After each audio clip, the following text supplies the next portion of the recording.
Defining Duke, an Xbox podcast, is brought to you by, well, you. If you want to learn how to support the show, go to patreon.com/laststandmedia.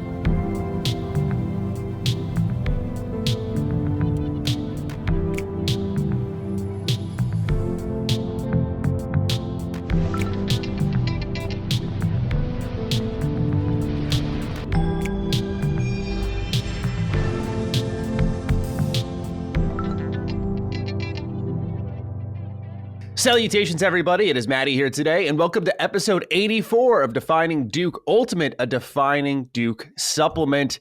Today, we have a very spicy topic. Of course, you know why we're all here. I'm joined by Master Chief himself, Lord Cognito. What's going on? Gentlemen, another Ultimate, I think, criminally underrated series by the Dukes that we do pay attention to. But we got legends in the building, man. We got Ray Gun, and we got my man Ains from Seasoned Gaming. Great discussion, passionate Halo players. I'm excited. Of course. Chris, as always, welcome. You seem to be a frequent addition when we're talking Halo, and I know you have a lot to say, to the point where you pitched this idea to me over on Friday. I was like, we got it covered. It's already set up. We're going to do this Monday. So welcome, Chris, as always. And Ains, welcome to the show. It's your first time here. You're from Seasoned Gaming, and it's a pleasure to have you on as well, because I was very intrigued to get your take on things based off the article Cog sent my way. So this is going to be a really interesting, diverse chat. We're going to be talking about 343 and obviously what's going on with the Halo franchise. Now, part of this was an interesting conversation to set up because we know Cog and I have been going in on 343 prior to the release of Halo Infinite. So I already know a lot of people feel like for him and I, it's going to be drawing blood from a stone. That's why we also add new hosts to talk about different points of view. But also, it feels like we've reached a breaking point with 343. They announced another series of delays in the name of Forge in November, in the name of Co-op in November. There's a winter update now. Instead of Season 3 dropping at the end of this year, Season 3 has been pushed back to March of next year. And it feels like the content will truly never stop, or start, I should say, rolling out. So, Cog, I want to start off with you. General thoughts on the situation with Halo Infinite and 343. We'll obviously get into the notion that people want to move the franchise elsewhere, but how are you feeling with the news that broke and where 343 stands now with the community? Yeah, this was tough. This was tough for me personally, and obviously a lot of the people in the realm of the Dukes, they know how I feel, how we feel about the release and how it was handled. But I think at this point, it's just very disappointing for me because Halo means so much to me, and to see what's happening. And I understand there's a lot of course correction, and we're gonna try to get into that. We're gonna get into what's going on there, but I can't sugarcoat it. It's just like it just feels when I look at them objectively, and I am, yes, tied to Halo emotionally, but if you look at 343 objectively, the resume is not good. And there's an unevenness, I should say, right? And you look all the way from Master Chief Collection, we know the history there. It took them a long time to get that back on track. We get all the way to the Halo 4 campaign, excellent, but multiplayer not as much. Halo 5, amazing multiplayer campaign. I'm not going to lie, I felt a little lied to. I remember seeing the marketing material with Locke versus, the conquering hero, and I thought it was going to be this epic matchup, and then it was like, hey, we broed it out in the quick cutscene, and that was it. Yeah. So there's certain aspects of it where, I'm just not happy with the way it's handled. So now we get to this. And for all intents and purposes, I don't want to be a hypocrite. When we got the game finally, right? We felt the campaign was solid, right? And we said, okay, the multiplayer, the king is back. It's back. It's solid. But this was under the pretense that the king had more clothes. Like the emperor, we realized the emperor didn't have any clothes as far as content. So that's where my disconnect is. And look, I get it. It's live service, but I'm not going to lie. I'm disappointed right now because I want this thing to turn around, and it pains me to see Halo in this state. So I know we got tons more to say. I know everyone else has tons to say. That's just where I'm at right now. I'm just disappointed. I'm pulling for them, but I am very disappointed right now. Absolutely. And Chris, I want to pass it to you. I'm sure you have a lot to say. So how are you feeling about everything going on over at 343? Oh man, where do you even begin with this? I feel like, do you guys remember in 2011 when the PlayStation Network went down for, I believe, an entire month. Sure do. Yes. Yeah. And a couple days prior to that, Zipper Interactive put out a SOCOM game. And it was a multiplayer SOCOM game. Obviously, the downed PSN did not help that game. In response to the PlayStation Network being down and their game being harmed through no fault of their own, Sony shut down that studio. Now, I don't think that we should go back to that period in time. I don't want to go back to the times of EA when they were just like killing everybody that they acquired for no reason. But at a certain point, if you look at this track record, you have 343 with this very bizarre track record with this IP. You have Halo Combat Evolved Anniversary, which was, in my opinion, ugly as sin. You have Halo 4, which was, by most people's account, remembered fairly fondly. I didn't really like it that much. Then you have the Master Chief Collection, which was broken for 6 straight years. Yep. Halo 5, which had a story that was so bad that it forced them to literally spiritually reboot the entire series. I don't know. Like, I feel like, generally speaking, if I had a job and I messed up this consistently for this long, I would not have that job. Mm-hmm. And it's frustrating to see this studio struggle so constantly with this IP that is so established and so, like, there's no mystery as to what people expect or want from a Halo title. But for whatever reason, it is so difficult for 343 to land this plane every single time. And no matter how close it gets, no matter how good it gets, there's always massive caveats. And it's frustrating as somebody who really cares about this IP, who really loves this IP. I have a huge emotional connection to this series and this game. And I don't think anybody would argue that the original trilogy of Halo games is a benchmark of video games. Like, it is indescribable, the impact that Halo 2 and 3 in particular had on the industry. And we are still feeling reverberations of those games today. Mm-hmm. And I'm just so unfathomably disappointed. And quite frankly, I'm just sick and tired of being sick and tired. Like, I have been through this so many times already that I don't even know if I'm disappointed anymore. You know what I mean? Like, I'm almost apathetic, which is worse. And I don't know. I don't want to take up everything in the beginning, but no, you're good. You're setting the stage. You're setting the table for us to feast. Ains, I want to dish it to you. How are you feeling about everything that's going on over at 343? Oh my gosh, you're asking a lot of me. Let me say that. So yeah, again, if you don't know me, it's pretty well known. I'm a very big person in Halo community. That I live and breathe Halo as a tournament player in 1 and 2, CE and 2, and this franchise is my favorite franchise. It's meant a lot to me over my life. Sure. So where to begin? I would say that there's a number of things I could say in response. I would say, first of all, I generally agree, and I know we're going to talk about it more, that I don't know how anyone could argue that 343 has stumbled with the live service delivery of Halo Infinite, right? And we'll talk more about that. Mm-hmm. I would push back a little bit, at least from my personal opinion. I'm not as dire on neither the situation today nor 343's delivery as maybe Chris or others. I would certainly agree that they have not nailed the landing perfectly with any of their titles, right? I think, Cog, you kind of touched on it well. And you talk Halo enough day in, day out, you get the kind of consensus of how people feel. And I think you summarized it well. It's like a lot of people feel Halo 4 campaign, myself included, was excellent. Multiplayer was hit or miss.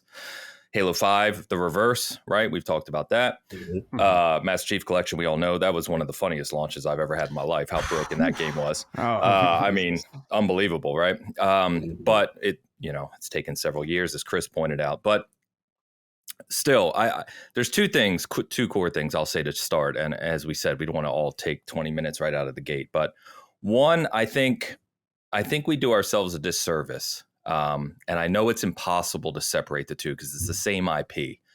But I think we do ourselves a disservice to act like the Bungie era of Halo was perfect. And the reason I say that, not that I'm discrediting the Halo trilogy originally, because it is, as Chris pointed out, one of the most influential trilogies in gaming history. However, completely different era. And I like to remind people a couple things, right? Halo 2, as much as I love it, in fact, Halo 2 for me is goated. I mean, it's, it had a third of its campaign cut. I mean, quite literally. I mean, that's a story that's well told by Bungie and others. And if that were released today with the social media presence we have, Bungie would have been obliterated for doing that. Halo 3 is a legendary game, but you go to Reach, right? Bungie delivered that multiplayer. I was old enough and part of the community enough to be on the Bungie forums at the time. Bungie was getting death threats over how bad I'll use quotes, not for me, but other people, the multiplayer was, right? I don't want to act like Bungie's delivery of Halo was perfect. And I'll also remind people that in 2007, when Halo 3 released as another goated game, Call of Duty 4 released. And that was the last time that Halo was number one, because Call of Duty 4 took over. That's what I cheated. And I think that speaks to a bigger conversation of the type of console shooter that has evolved in the last 15 years, right? And Halo is very unique in that space. So just to provide some context to the background, I think I know we're going to talk more about it. With 343, I believe they delivered with Infinite a really solid game. I like to remind people that at launch, this is an 87 meta, right? The campaign I really enjoyed. I know many other people did. Obviously, some people didn't, right?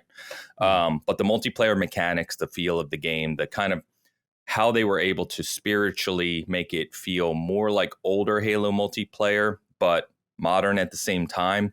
If you think about the expectations from the Halo community, that's very tough to do.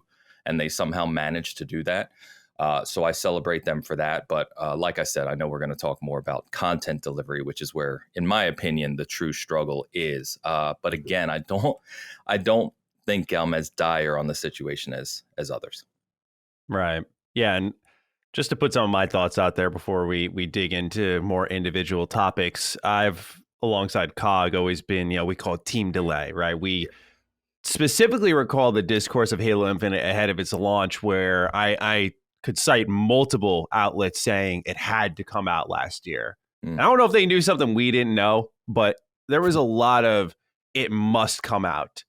And when Xbox had 4 months in a row, if you included Halo, of exclusives coming to their platforms, I don't know if that was a must-release situation. Like, they had nothing and they needed to get it out, especially when you had something like Forza Horizon 5, which I can't act like I was clairvoyant, but we had a pretty good feeling this game would perform well, and I think it performed way better than anyone expected, and it could have kept performing, but then they pushed out Halo Infinite's or early access multiplayer. To me, that's where a lot of the problems truly begin, was this falsified confidence that was presented to the player base. When you launch... Nowadays, Chris, you know this, like, we expect games to be delayed. No release date is safe. So when a company says, in today's era, by the way, we're coming out ahead of that, even if it's a part of the game, we're coming out ahead of that, it's that sign of, wow, they must really be ready to go. Okay, let's see what they've got. You play the game for about a month. You're like, this feels pretty good. They just have to add to it. And the problem is they never did, as we all know. And I think people exercised a lot of patience with them. There were a lot of excuses, and I think COG and I were pretty reasonable up until about February, where they had to start delaying seasons, and we started to, realize, okay, nothing's really happening, nothing's moving with this title, and for a live service title, you got to move quick, right? Or else you're going to be eaten up by the competition. So to me, my frustration lies a little less with 343, because I've said for a while, I don't think they're really cut out for it. I think they've, as Chris said, there's caveats constantly with every release. And not that it needs to be perfect, but I think they miss the mark more than they actually nail it. To me, my frustration more lies with Xbox, that took their flagship and put it in this position. It was a game that was supposed to come out in 2020 until Staten came out and argued otherwise, which is great.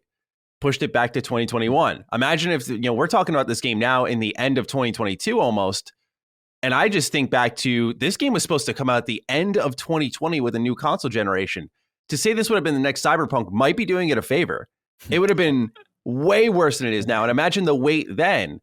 And so they give it an extra year and they're like, well, we just need to land the plane, right? That was Staten's words. Like, we need to land the plane and we're going to build on top of this framework.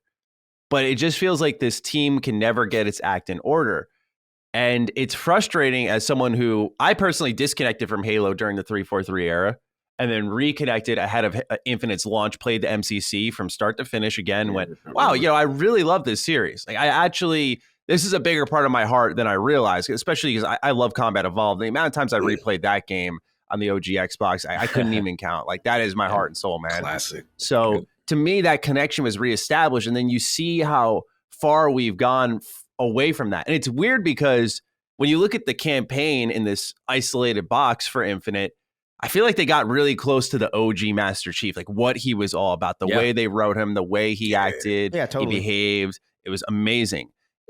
Barring some of the other campaign's flaws, it feels like they finally started to get it. It's just building on it. But how long of a leash can we give a company with a flagship IP? That's where, again, I think the buck stops at Xbox more than 343. They've been spiraling. They've been messing up a lot. They clearly seem not cut out for the job.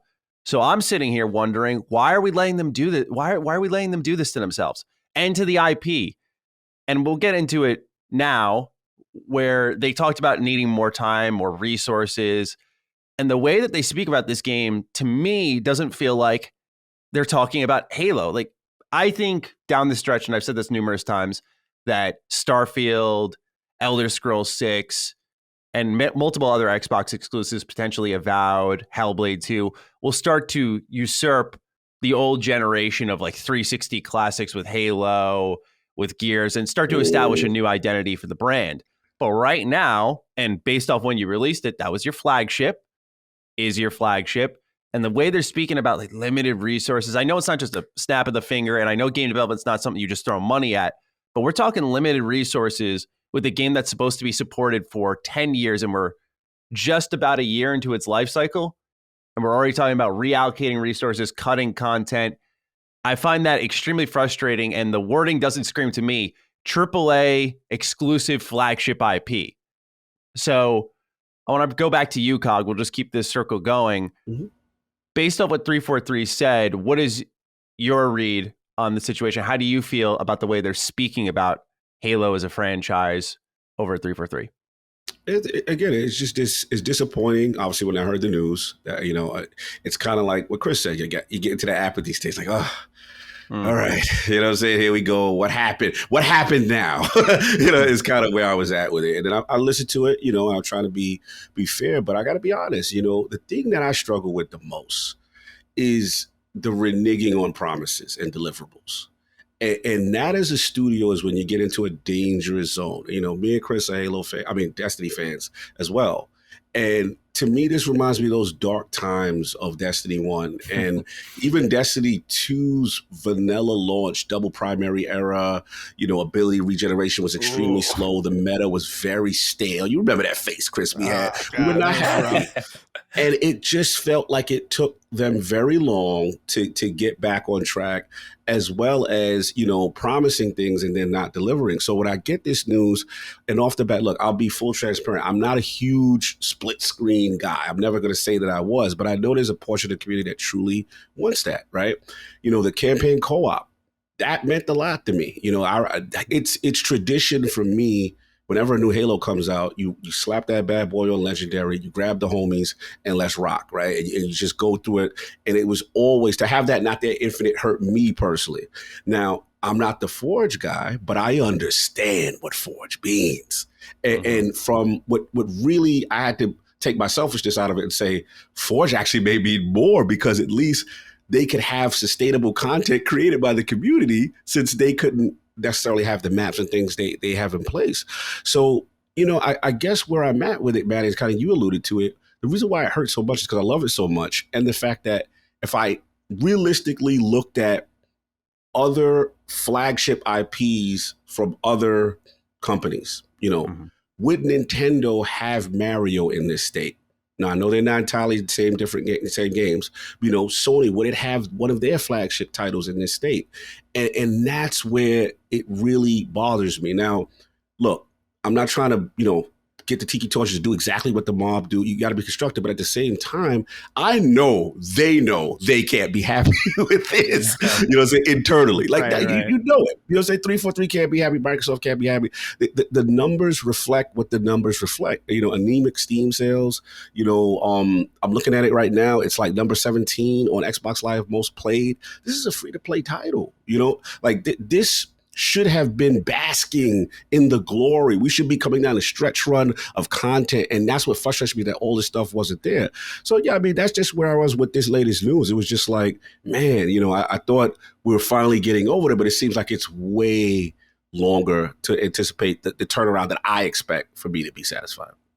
Chris, do you think there's a bit of an overreaction out there? Because one of the main talking points here is local co-op campaign being cut and how that's an atrocity. Now, of course, as you know, there's legacy there. Some of the Halo staples have yet to be added to Infinite. But do you think there's a degree of overreaction in the community for a feature that maybe not everyone will be using? No, because they promised it. And if my mind is reeling from just so many things. You are not limited here. This is a podcast. Go on. No, yeah, I know, but they promised this feature, right? And they promised this feature for months. And not only for months, but they promised this for years. Like they specifically said years ago that we made a big mistake shipping Halo 5 without split screen. And to be fair to them, I feel like a lot of people were misreading that a little bit because Halo Infinite does have split screen multiplayer, which I believe is what they were talking about when they made that promise in Halo 5, because let's face it, nobody was itching to play Halo 5's campaign. Sorry. That wasn't really a point of conversation. So, I don't know. I do think there is some level of overreaction, but at the same time, you made this promise. And again, you're a subsidiary of Microsoft. You should have the funds necessary to do this, especially when your community is glitching into this canceled mode and playing it. There are people out there right now playing Halo Infinite split screen co-op, and it functions pretty damn fine from what I've seen. Yeah, sure, it's got some hiccups, but I mean, dude, did you play split screen to the tail end of the Bungie games? Did you play split screen on Halo Reach? That shit was rough. The Banshee looked like a textureless bubble, and they still shipped it. Because when you're playing split screen, you don't care if shit's in 4K. You don't care if there's a performance drop. That is one of the basic kind of things that it's the caveat to this thing. It's like, all right, yeah, it's not going to run as well, and it's not going to be as flashy or sexy, but I get to play this with my friends on the couch, and it's a great experience, and people are okay with that. And I'm seeing Halo Infinite run way better than Halo Reach did in split screen, and they're like, we got to cancel it. And I'm just left absolutely baffled. And yeah, there's a lot of blame to go around. There's a lot of blame to throw at Microsoft, who undoubtedly forced this game out the door before it was ready, likely due to, I don't even know, like probably contractual brand deal obligations. There's probably like a million reasons as to why Microsoft had to force this game out the door. Still not the right call. And there's a lot of blame to be cast in Microsoft's side of the court. But at the same time, I'm left looking at even just some of the base developer decisions, things that are not publisher driven. And I'm just left confused, because how is it that 343 can nail the gameplay so hard? This is the best feeling Halo game that I've played in a long time. And I would even argue sincerely that it is one of the best first-person shooters from a multiplayer standpoint, especially, that I've played, period. It feels so damn good. And that is the part that takes the most talent, the most expertise, the most finesse. But the stuff that I could have told you was a bad decision, you go ahead with. How do you launch your free-to-play multiplayer game? A game that is going to be huge. It's going to have an insane population. It's a free-to-play Halo game, a flagship IP, the first time you've released a new Halo game in years, a half decade, right? Mm-hmm. How do you release that game with 3 matchmaking playlists? How do you do that? I don't understand. How do you release the game without Forge? How do you release a live service game, like you said, Cog, earlier, that lives and breathes by its ability to supply content frequently to its player base without the tools that lets the community build those things for free at no expense to Microsoft, at no expense to 343? How do you ship the game with a broken theater mode, a broken custom games mode that I still can't use? I tried yesterday to set up a custom game and it is still broken. So yeah, Forge looks amazing, but at this point, I'm not even all that confident that it's going to work because custom games still doesn't work and they haven't even addressed that. And they've been pretty transparent about like, hey guys, we're sorry. The game isn't where we want it to be. It's like the third time they've done this. The game's not where we want it to be. And I'm sympathetic to that. Like, I'm not in Washington with a tiki torch. You know what I mean? Like, I don't want to like harass these people. That's insane. But you say like, oh, the game's not where you want it to be, but then you're just like conspicuously not talking about custom games in theater mode, which are just unusably broken, and it's just unacceptable.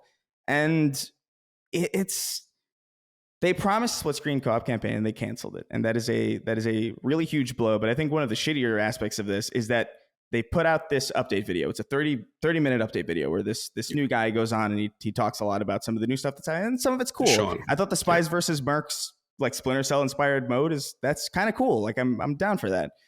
That could have been made in custom games and Forge in like a day by one person, but fair enough. Like I'll hand you your roses. But I didn't like how they wheeled Joe Staten out there specifically to deliver the bad news because they know that we love him.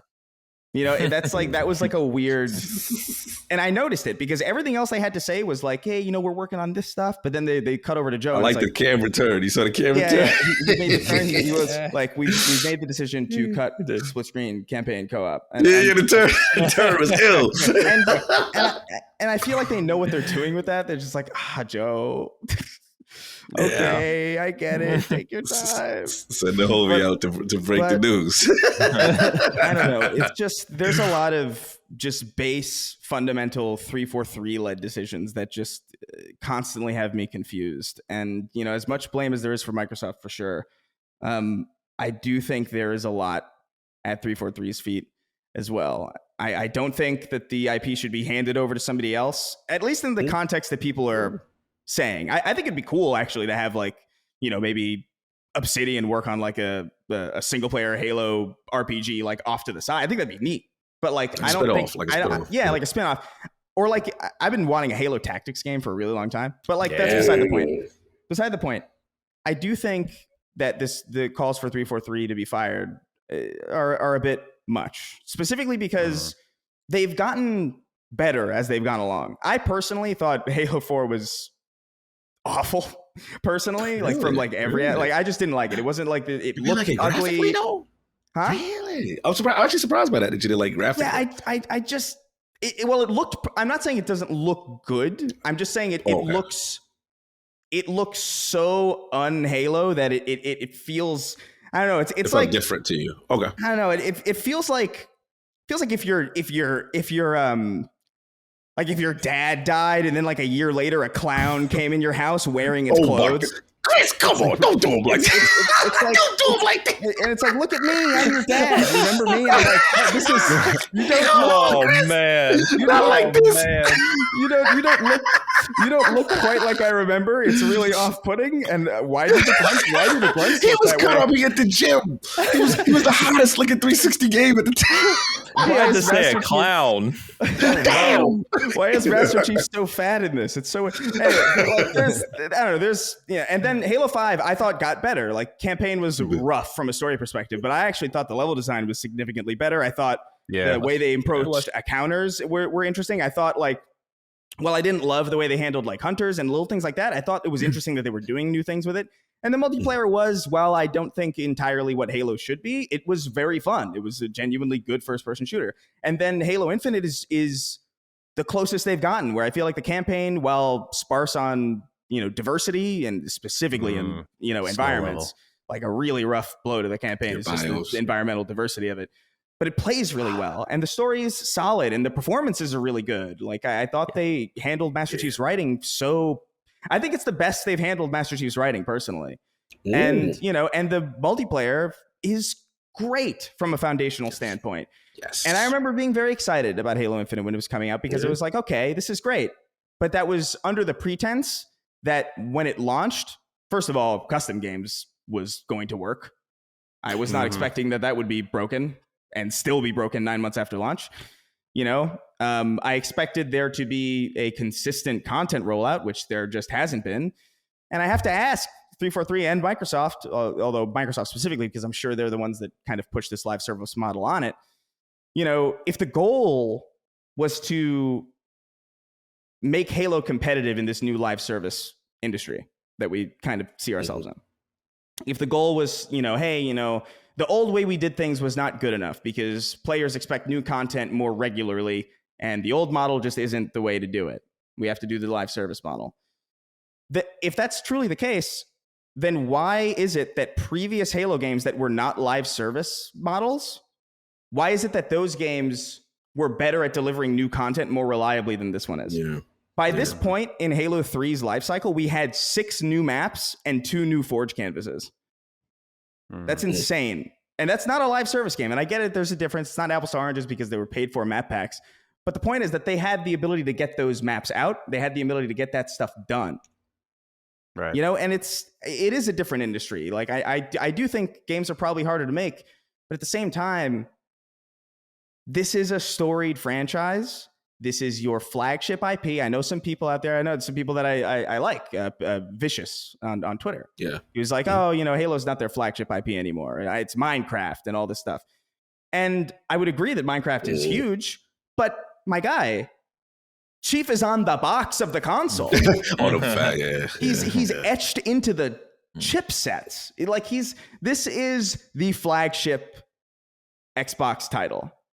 No matter how much it wanes, no matter how much relevance it loses, no matter how many hardships it has, this is the Xbox flagship, and it deserves way better than this. And by the way, so does Joe Staten.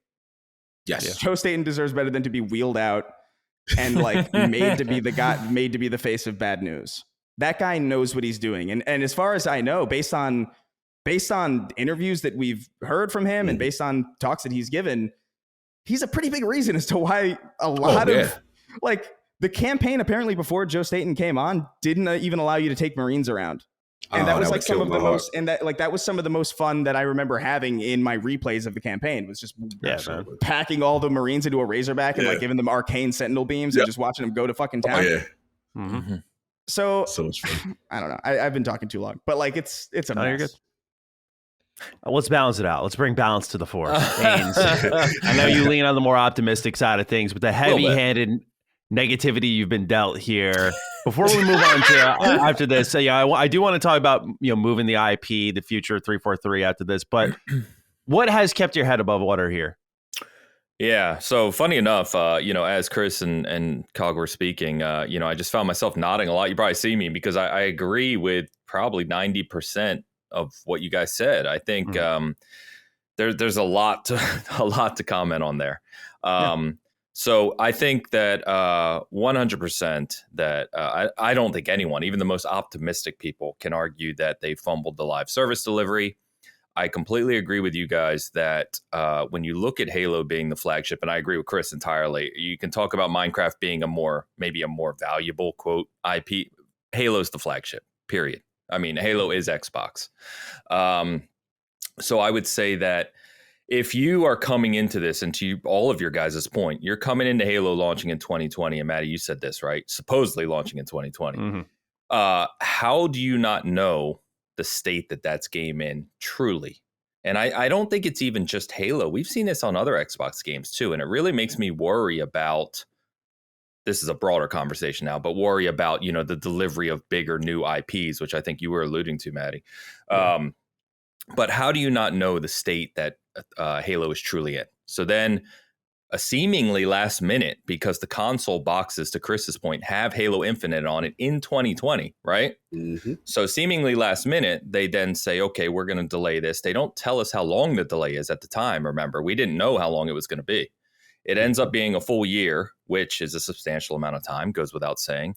And then they launch multiplayer early, as Maddie said. We get campaign, and I think again, to all you guys said, I really love the campaign. I really love the multiplayer. But how do you not, over the course of that time, prepare for post-launch delivery, right? And I think you guys make excellent points around someone. Now, this could be fumbled in many ways, right? This could be fumbled in Bonnie Ross or 343 leadership not being completely honest with Matt Booty or whoever they work with internally to say, I heard that, some things like that. Yeah, like, you know what I mean? Like, hey, look, we're getting ready to launch Halo. We need X amount of resources. My team tells me we need X amount of resources to truly deliver the cadence of content that we want, and we don't have it. So we need to find a solution to this. Either that conversation wasn't had, or a different conversation was had, which made them overconfident in what they could deliver in a shorter period of time. And I'm, I cognos, but I'm in application development in my own career outside of this. So all of these topics are very familiar to me and can be very challenging. But something was fumbled along the way. Yes. And then we understand that they pulled Joseph Staten back in, right? And as Chris said, everyone loves Joe. He's transparent, he's honest, he's a genuine dude. I mean, he knows Halo better than nearly anyone on the planet. Glory right? days, baby. Yeah, so they pulled Joe back in, and again, we don't know the details, we only know the rumblings, but what we hear is Joe looks at this and says, Jesus, like we got a mess here, right? Like to Matt's point, we gotta land the ship. And we got to figure out how to land with the wheel still on and then fix everything else. And I think this is a case of there's fires everywhere and they're putting out what they can with the resources they have. I also think that tying into that, which means you're compounding the problems, is the scope of what they're delivering. And this is where I start to lean into being a little more understanding.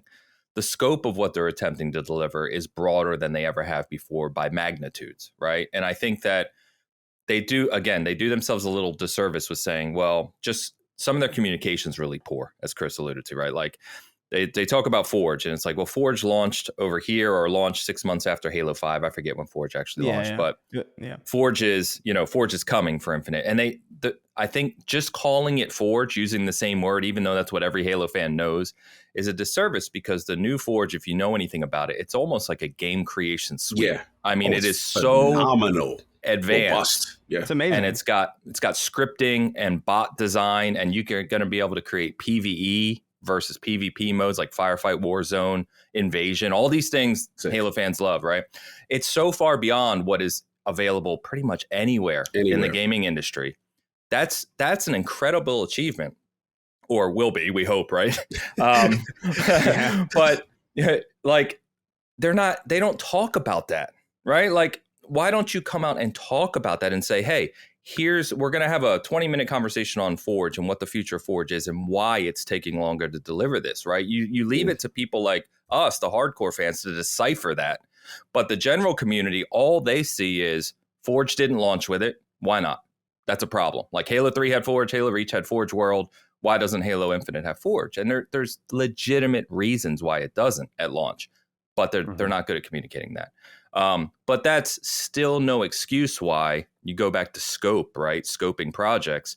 If they know this is what they want to do with Forge and they know how grand of a project that is internally, why is that not shouted from the rooftops of leadership up to Xbox and Microsoft to say, if we really want to deliver this and we want to deliver it in a time frame that our fans will be accepting of, we need more people, period.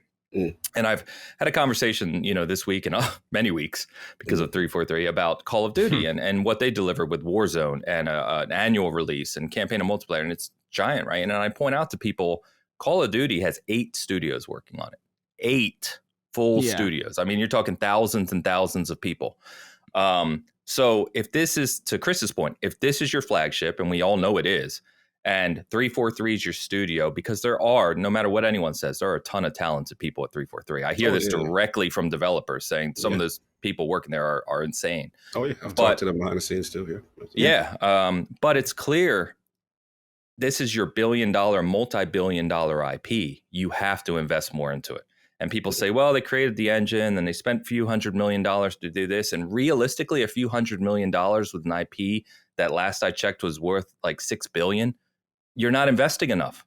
You've got to invest to just get this out the door. I mean, 343 should be a 1,500, 2,000 person studio. And I think people think I'm talking crazy, but if you want Halo to be what we all expect it to be, then that's what you need. If you expect to deliver an open world campaign with continual content expansions, in addition to a competitive multiplayer live service title with seasonal content, in addition to a Halo Championship Series, which is a whole nother topic we can talk about, Pro League that has, is heavily supported and esports driven, in addition to a game creation suite in Forge, you can't have that level of scope and keep your investment flat. That doesn't work.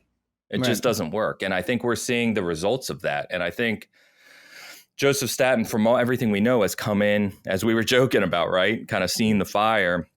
And from what we hear, there's reorganization happening. They're hiring up. We know that there's the agreement with Certain Affinity, which we can touch on. Yep. And they're hiring up to be a bigger support studio for Halo. So going back to the balance and a little more optimism, I have little reason, because if you look at MCC, they've done a fantastic job, even though it took them a long time. Yeah. But I think there's little reason to be optimistic in the sense of Staten is there and he has the power to do what he needs to do to get this thing going. And it seems like those pieces are already rolling, right? Yeah, but Tony, we hear good things about Certain Infinity, and Max Oberman is another Halo legend, right? I mean, he is a brilliant mind. So it seems like the pieces are there. It seems like the investment is being made. The problem is it's coming a year after launch or too late after launch. And I think that rightfully so, many of us, and you guys obviously more than me, are just fed up.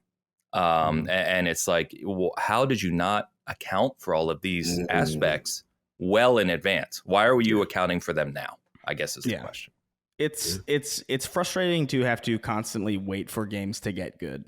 I would have rather have it was how long were they developing this game? 5-6 years. I get it. That's a long time, but I would have easily waited another 2 to 3 years for this game to launch in the state that it deserves to launch in. And yeah, you're right. I think a lot of it has to do with the fact that it truly is baffling that 343 does not have the resources, or that Microsoft is unwilling to give 343 the resources that they need to really make this thing.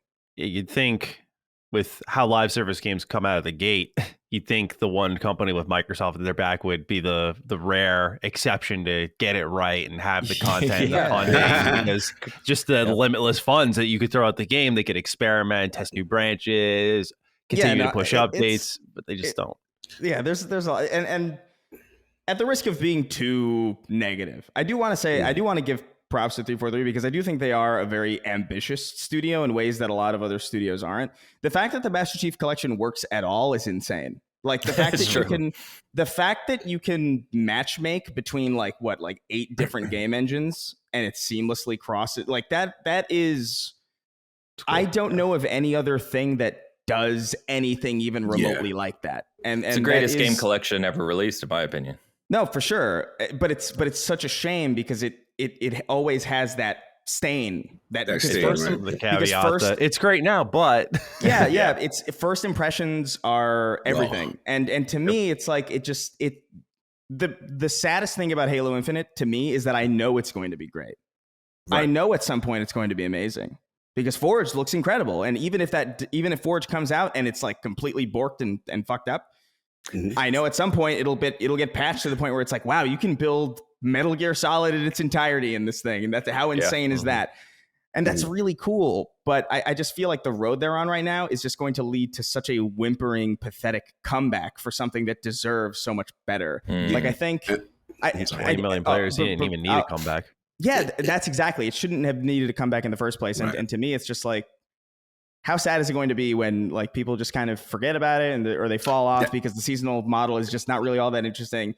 And then in 3 years, someone that they kind of know tells them, oh yeah, Halo Infinite, that game's pretty good now. And then you're oh, okay. Right. It's like there's no fanfare, there's no nothing. So I don't know. I have an idea that's probably incredibly unorthodox, but at this point, I think it's kind of. I think you need a certain amount of crazy to get these things to work. I would sincerely look at lessons learned from the greater industry, maybe even lessons learned by Square Enix when they launched Final Fantasy XIV. And I would say, I'm not even kidding when I say this, I would suggest unreleasing this. Wow. Like a Realm Reborn? Because to me, I'm not even joking, because to me, dude, the seasonal, because listen to me, this seasonal model that they came out with, this 10-month season, I don't think the game can really truly survive that in a way that is really meaningful. I think Halo will always live in some way. I don't think Halo will ever die. But this seasonal model that they have right now is just not good. Oh, a new piece of equipment. Yeah. A new piece of equipment specifically for competitive play. Cool. Yeah. The a lot DMRs, of people were very against that because a lot of folks were looking at the fun factor more in the competitive play, and they were kind of disappointed with 343 on that. At least I should say the comments I saw were saying that.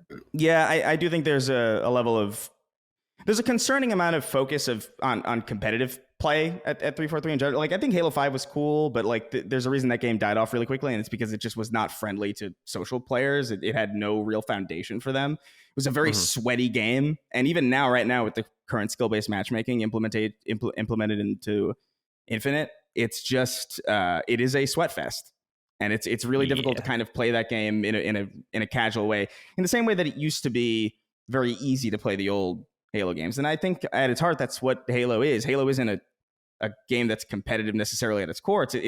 Halo's more of a place that you go. It's like, oh yeah, I can play competitively, or I can play Griffball, or I can, do an obstacle course or play Jenga. You know what I mean? Like Halo is a platform more than it is just a standard like competitive first person shooter. And to me, just the way that this game is going on, like if you've seen the Steam player charts right now, I cover them almost every week on Duke. So I've seen that. 2000. Like, it's man, really low. That's bad. Yeah. That is bad. And it's not going to survive 10 more months of just menial normal battle pass updates. And the way they're marketing Forge, even, which is like, Forge looks amazing, but it's a Forge beta. And I'm like, what is going on? This game already feels like it's in early access.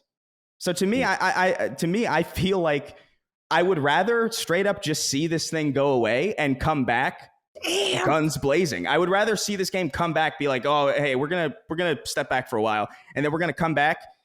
Here's your co-op campaign. Here's your multiplayer suite with like a bunch of new maps that we've built internally. Here's a working Forge with a bunch of custom games. Here's working theater mode. Here's more campaign content.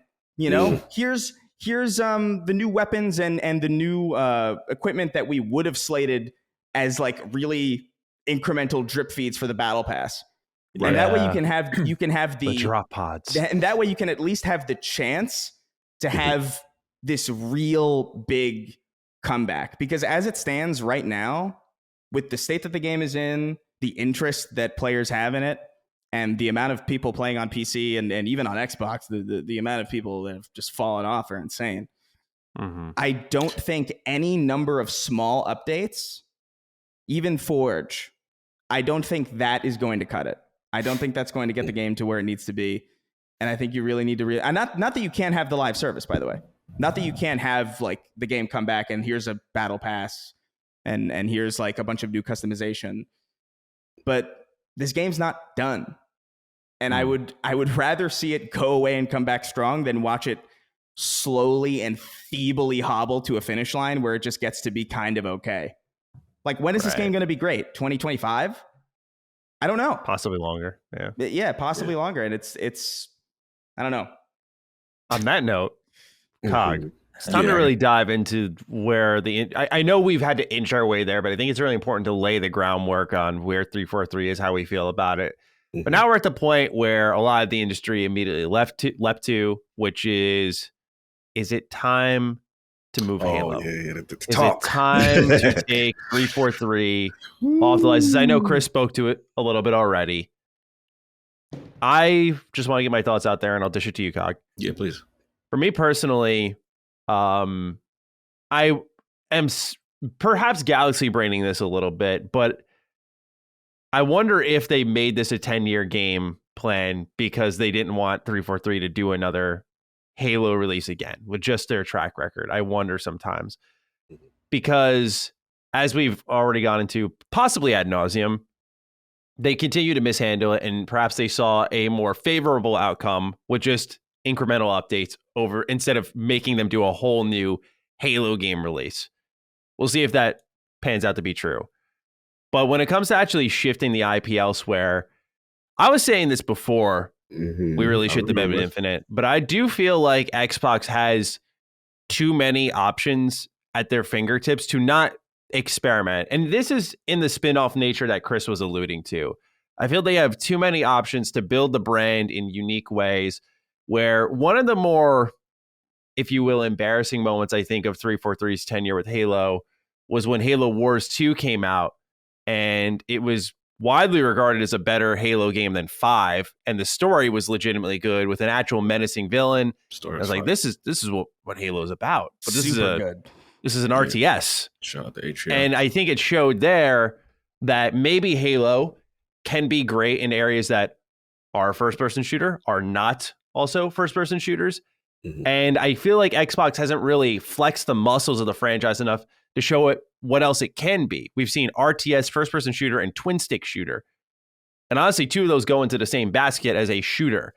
I feel Xbox would be very unwise to not just test the waters here. Now, this is also the problem that comes with naming your studio 343 and then maybe having them go work on like Crash Bandicoot one day instead, right? It's just not, it's not going to work. It's just people going to be like 343 Guilty Spark on Crash, something like that. Once they get Activision in the building, it will create this awkward presentation because this was deemed to be the Halo studio. But I feel like you can have your cake and eat it too. Like, I am on the mindset of 343 should probably not make another Halo game. They should just keep updating Infinite right now. But Xbox needs to see what else this franchise can do for the exact reason that I feel Chris was getting into, its own relevance, its dire need of a shot in the arm. A lot of people were looking for things to get back to the basics, which I think in a lot of ways Infinite did, this sandbox style multiplayer, and it still wasn't enough, right? That core loop wasn't enough. People in today's day and age need content. And I feel like if you keep feeding the IP in different manner, I know a lot of people immediately turn to Doom. I think id might be a little too fast paced with what they do. This slip and slide style first person shooter for Halo. But I just feel like with all the first person shooter talent they have and are inheriting, you got to test the waters. That's my current read of the situation. I want to get into a little bit more. I want to dish it to you, Cog. Is it pass or smash time with Halo?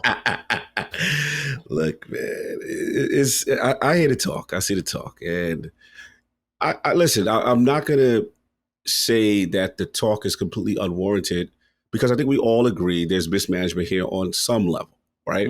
Whether it be Microsoft themselves, whether as far as our return on investment and trying to get the game out, whether it be, 343 for themselves with deliverables, executing them, not hitting the promises and the mark. We get it. Where I'm at right now, and I'm going to stay consistent with what I said when you asked me this on Duke. When Staten's brought in my opinion, this is a person that knows this game to its core. This is a person that, I know Ains is correct, like even the Bungie days were not perfect. Right. But there is something to be said about people in the industry who are known for getting things across the finish line. And I look at Rod Ferguson as one of those guys. I was going to say, yeah. I look at, there's certain guys that when they're assigned to a project, it may not be perfect, but you're going to hit your damn marks. right? And what I see is a person that it's coming. Look, for all intents and purposes, this is my theory. I have no inside information. This is a soft reboot happening in our face, in my opinion, foundationally. This is what I think is happening foundationally for Infinite. Whatever. Look at the people they're bringing in. Paul Bertone. This is a guy that's been there through 1-3 Reach, right?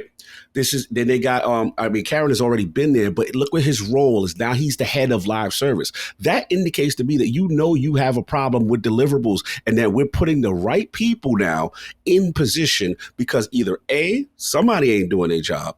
B, the tech, as a techie, the tools that they have in place may be prohibiting them to getting their job done. Right. So to me, Staten is already addressing a lot of the internal issues that are not sexy to gamers, but is actually going to help us in the long term for the franchise. So I look at that, and then I look at stuff that, he said initially that when he came on, whether, he spoke to Bonnie and they brought him in, and, this is a person that is truly passionate about this franchise. Right. So I want that guy to get a chance to course correct. That's where I'm at. And I'm not saying anybody is wrong for saying, hey, 343. Look, I can't defend Master Chief Collection. I can't defend. There's nothing you're going to say that I'm going to be like, yep, you're right. Nah, they deserve to keep it. I can't. There's nothing I really can defend it with. All I can say is, let me see how it goes in the Staten-controlled era, because I forgot the gentleman's name. I'm not trying to throw him under the bus. I think it was Chris Lee or whoever the person was prior. And then right. Who knows what could be going on internally, from, I think when we had Colin, we did a crossover episode. We were talking about the Bonnie situation. Generally, in my experience with big corporate, the things that we want, they already know. And there could be soft transitions, so to speak, happening right under. Are you our... alluding that Bonnie Ross is no longer in the building? All I'm saying is, since Staten has come, I have seen a lot of technical and transitional moves that signal to me that he is course correcting a lot of things that were happening prior. Whether or not that has elevated him to the status of studio head or whatever, that I can't answer that. But all I know is this man has had a lot of power. So, I think that's I want to give them that shot to do it. But I do empathize with Chris. I do empathize with Chris in the sense that no one wants to hear that. And people want to play a great Halo game, and people are tired of waiting. And then the thing that I really empathize with Chris is that this is self-inflicted, because we all know how great this game is, right? We all know that if this game had the content delivery that it was supposed to have, it's supposed to be in that zeitgeist with everything else. So all I can do is voice my displeasure. I'm not playing you right now until you get it together. and this is how, to me, you vote with your engagement. And that's how I'm voting with my engagement. When Last Wolves came out, I'm like, okay, I fired it up. Last Stand, the Spartan Standing, that was there. Now it's not there. It's gone now. You know what I'm saying? And then, I'm like, this is not substantial content to me. And it's tough when it's something you love. I had to do it with Destiny at some point. Curse of Osiris days. You know what I'm saying? I was just like, man, this ain't it. Lord. Yeah. This ain't it, bro. Like, I was like, and that's how you get the message across. But that's what I mean. The overall, to your question, I know it sounds crazy. It's how hard I've been going on at 343 and deserve it. But I'm willing to see the Staten era a chance. Now, by 2023, we got to say, I will say this, though. And for people who love Halo, you're not going to like me, right? At some point, there has to be repercussions, though. You right? have to set an example. Sorry, Right. I don't mean to steal your thunder. Just that you got to. At some point. So my thing is, if 2023, we obviously November is the winter update, right? Cool. We had the beta, we had the Forge. Okay, cool. According to Sean Karen in this 30-minute thing, seasonality was the word that was used, right? Seasonality. Yep. Like, we recognize this content is not acceptable. We should be having multiple seasons at the cadence of a year.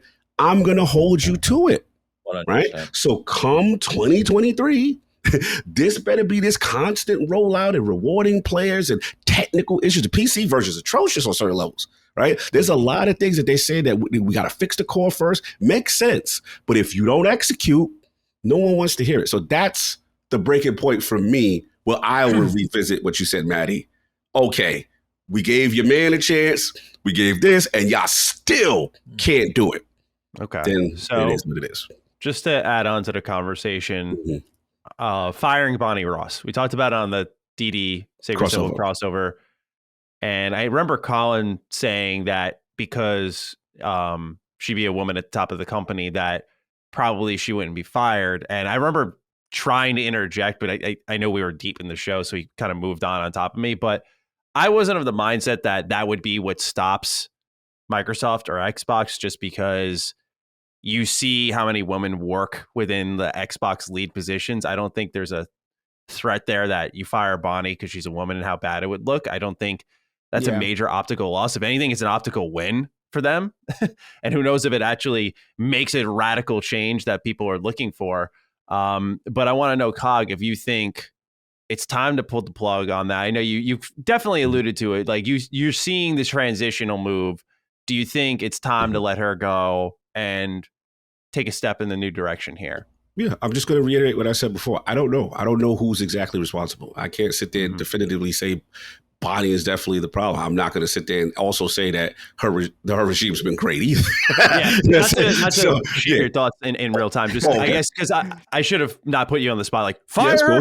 But what I mean is, I thought it was, we in or not, we hot or not, get off the seat or not. That's okay too. But just, I guess I'm looking at it from the sports perspective, right? You and I know. Yeah, I feel you. You're looking at the Will Ponds. You're like, like this whole new ownership at the Mets feels different.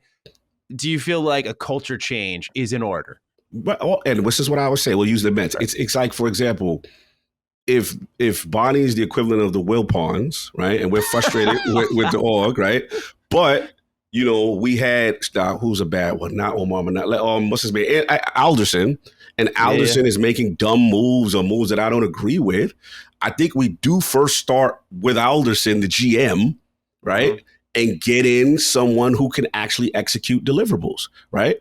Now, during your tenure, if you had multiple GMs and none of them that you've hired have got the job done, then I'm looking at you.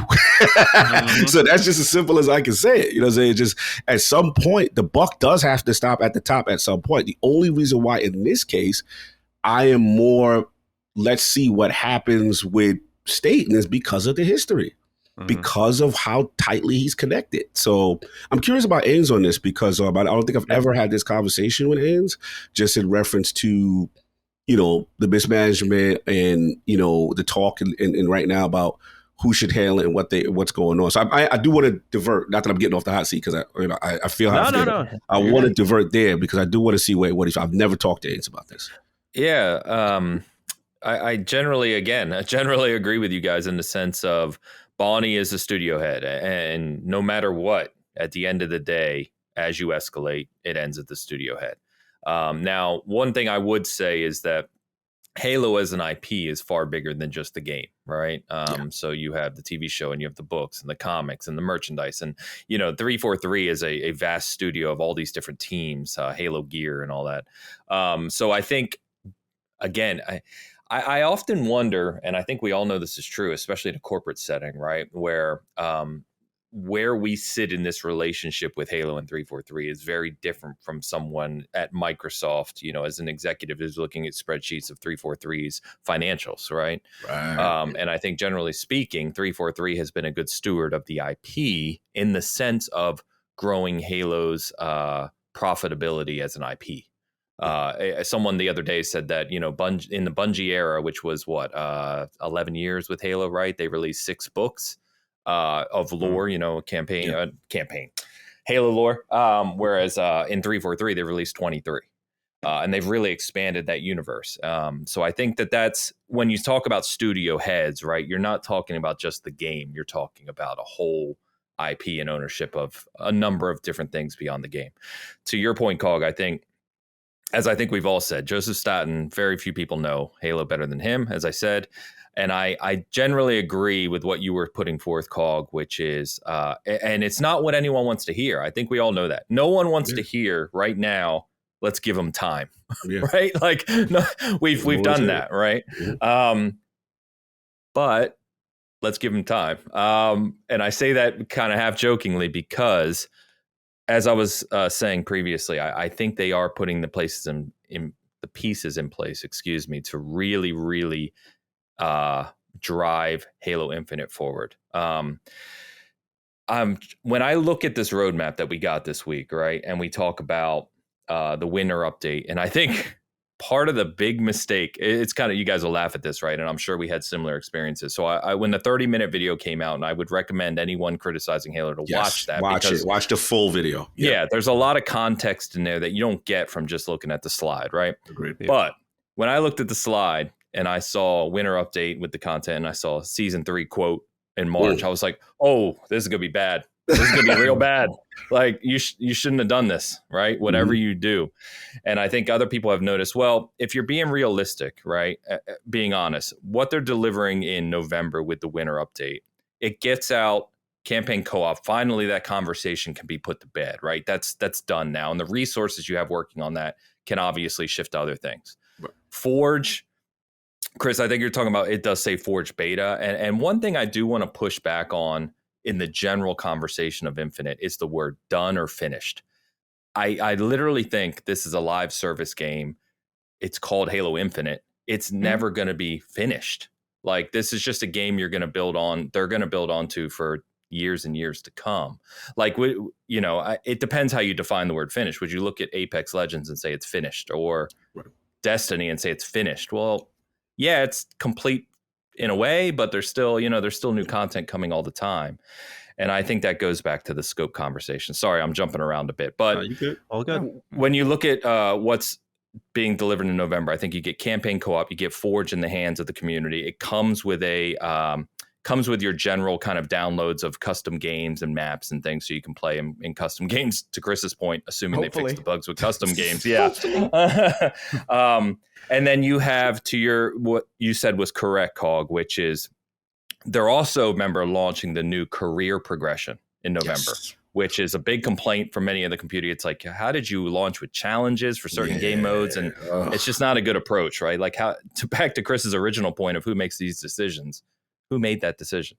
But if you launch career progression, it kind of makes sense to say, okay, we're going to get career progression out. We're going to tune it. We're going to give you a free 30-tier battle pass with some reach stuff that fans want, the armors and stuff. And then in March, we start our true, quote, seasonal approach. And if you look at the dates, right, I think the next season, the true season 3 is like 15 weeks. So it's just over 3 months, and they want to get to 3 months, basically 13 weeks is what Sean said. So that's looking at those pieces realistically, objectively, and sadly being a little bit apologetic of where they've come from. I'm a little more optimistic that with the right pieces over here, the leadership in place with Staten, the partnership with Certain Affinity and Max Oberman, and looking at what they said specifically in this video and getting to that seasonal approach, I'm a little more confident. If you actually look at what's delivered in November, it's actually their biggest content drop yet. It's just not worded well. Like, in fact, I think GameSpot actually wrote an article that said November is Halo Infinite's biggest content drop yet. And it is, if you look at it objectively. Yeah. I will say though, that, like, the whole match XP, the fact that they're kind of framing that as a beta as well. I know what you said. It's like a live service game, so it's not technically done, but that's kind of why I feel like it's weird to include terms like beta when it comes to match. Agree. You know what I mean? Like, I feel like I understand the context of a live server. I know that these things are going to be tweaked and tuned. You don't need to say that this is a beta. You don't need to say that Forge is a beta. You don't need to say that Match XP. First of all, you should need to beta test Match XP. We've been doing this for literally the entire last several decades of video games. So, like, to me, it's just like, and maybe this could just fall entirely on the marketing team and entirely on just how people word it, but it comes across as a way to kind of avoid consequences if it lands in a rough state. You know what I mean? In a poor state. Like, It comes across, it's like, hey, listen, it was a beta. I'm not saying that's what they're doing, but it comes across that way, especially given the bad PR that the game has had. I have no doubt that the game's going to be great eventually. I want to jump in. I know where you're going, Chris, and I'm gonna give it right back to you. It's okay. I think the frustration is, the worry is that while this is being figured out, right, and we all know the nature of live services this game can come back. I think we can agree that if they all put it together, where I do align with Chris is that the frustration is that there's a part of me that's like, man, shut up until it's all ready. And then give us this big, juicy package of everything that's just phenomenal together. And I know game development don't work like that, Ains. I know.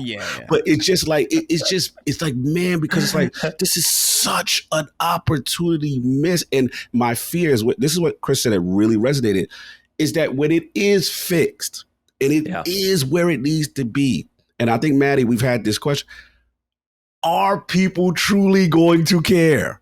That's my fear, right? Because, you know what I'm saying? I'm going to give it right back to you. It's like, because it just saddens me the longer this takes, and we know development takes what it is, but here comes the next big game. Oh, man, here comes Call of Duty in the Game Pass now. Oh, man, here comes all the next year.